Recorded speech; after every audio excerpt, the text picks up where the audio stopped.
This is a light 3-pounder cannon, having been built in the 1760s and 1770s.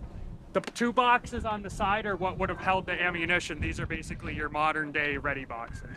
Inside of these boxes would have been held the ammunition, which would have been in sabots, all together with the powder bag that would have been inside. There's a few different tools that would have been used during loading and firing this cannon. One of the tools would have been your sponge rammer. The sponge would have been inserted into the barrel of the cannon.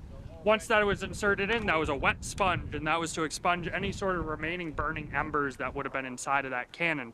Next would have been the worm hook, and that worm would have been inserted, and that was to get any sort of debris out from inside of the cannon.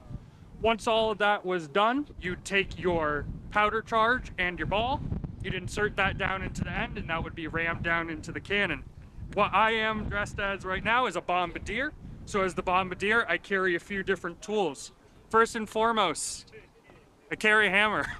It's not exactly what you think it's for. There's 2 purposes for the hammer. The first purpose, oh perfect, you do have those. First thing with the hammer is your end of the hammer here.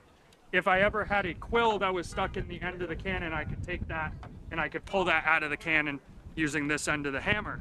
The other side of the hammer, I would have a nail with me, and that nail would be inserted into the end, and that nail had a hook on the end. So as soon as you inserted that into the touch hole of the cannon, that prevented that cannon from being fired again unless they drilled out that touch hole.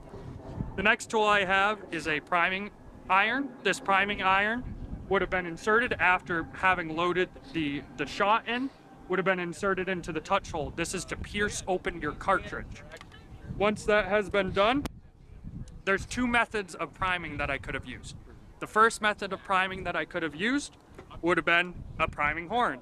This priming horn has a spout on the end, so I would come up to the cannon, I would pour gunpowder down into the touch hole, and then I'd be ready to fire. The other method is I could use something called a quill, and I don't have any in here right now, but a quill would have been inserted into the touch hole, and that quill was basically exactly what you think it is. It was basically a feather that was filled with gunpowder in order to go off.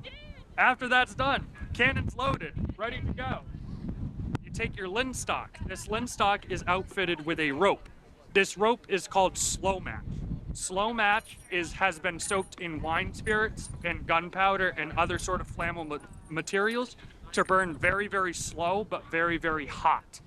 Once that has been done, all you gotta do, boom, there you go, and then you start the process all over again.